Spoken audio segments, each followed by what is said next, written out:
How America created present-day China. The greatest act of charity in the history of mankind. In 1912, the Qing Dynasty that had ruled China for some 268 years came to an end. The Xinhai Revolution ended China's last imperial dynasty and established the Republic of China. However, that doesn't mean China settled easily into a new system of government. And by 1927, China was officially in a civil war with the Nationalists or Kuomintang on one side and the Communists on the other side.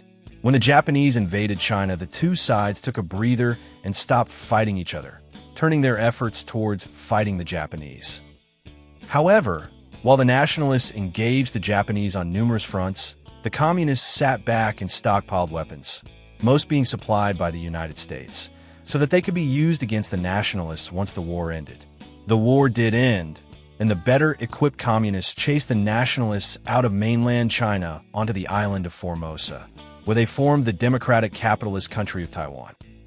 China settled into their form of communism, under which the country went through the Cultural Revolution and the Great Leap Forward, resulting in the deaths of as many as 55 million people. The United States had no official relationship with China from the time the Communists took over, until President Richard Nixon visited China in 1972. Why did Nixon visit China? There were several reasons. At the time, the relationship between China and the Soviet Union was souring, and it was thought strengthening relations with China would help in our Cold War with the Soviets. Nixon believed that re-engaging China, a country with a huge population, resources, and geopolitical weight, was necessary for long-term U.S. strategic interests. When Nixon went to China, the average annual income in China was about between $50 and $100. At that same time, the average annual income in the United States was close to $11,000. 80% to 90% of the people in China in 1972 were living in poverty with basic needs like food, healthcare, and education out of reach for most of the population. Nixon didn't seem much interested in China's starving millions. That changed under subsequent U.S. leaders. Under Reagan, Clinton, and Bush, the 1980s and 1990s. The belief was that economic liberalization will lead to political liberalization, and that would result in improved human rights and even perhaps lead to democracy. Many in the West absolutely believed economic engagement would reduce poverty and improve livelihoods in China. Western economists, the experts, argued that trade, foreign investment, and market reforms would lift hundreds of millions of Chinese out of poverty. The idea was that engaging China economically would reduce suffering, create jobs, and increase food security. U.S. leaders, including Bill Clinton, used this reasoning to justify continued trade and China's entry into the World Trade Organization, WTO, in 2001. So, what has happened since 1972? The average income in China is close to 200 times more than it was in 1972. The average income in the United States has increased about 6 times since 1972. How did that happen? To understand how China has gone from a country with close to 700 million people living in poverty to a current poverty rate of about 4%, you must study accounting. Yes, accounting. When a business makes a product, it incurs 3 costs: materials, labor, and overhead. Let's say, for example, that the materials, labor, and overhead for a barbecue add up to $100, and a manufacturer of that barbecue sells the barbecue for $200. Some of that $200 will be used to pay for administrative costs, some of it will be used to pay for marketing, and some of it will be profit. Let's say the profit is $20 per barbecue.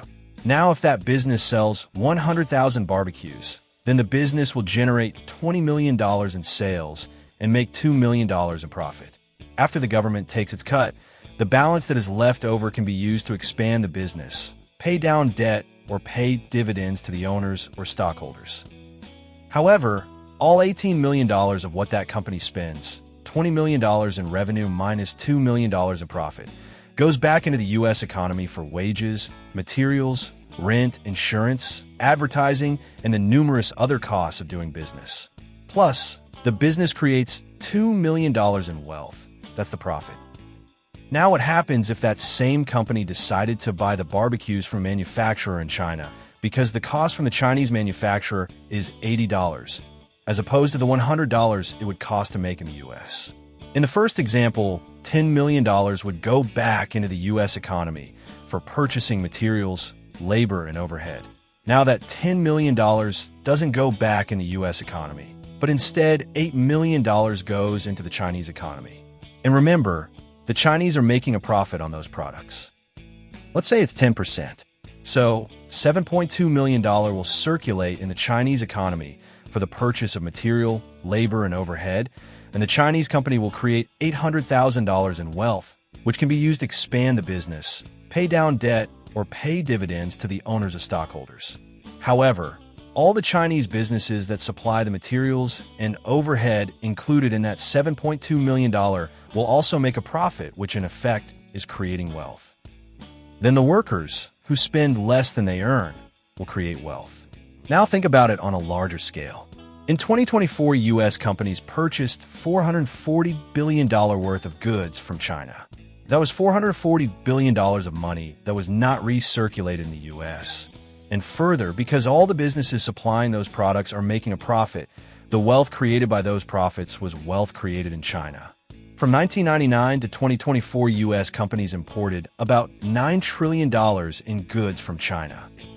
So based on my example, that means $9 trillion that might have been spent in the U.S. to purchase materials, labor, and overhead was instead used to purchase materials, labor, and overhead in China, and a huge amount of wealth was created in China from the profits the Chinese companies made on that $9 trillion in sales.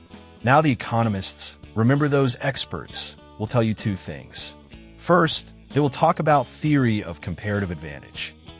The principle states that economic efficiency is maximized when each country specializes in producing goods and services for which it has a comparative advantage, meaning it can produce at a lower opportunity cost than other countries.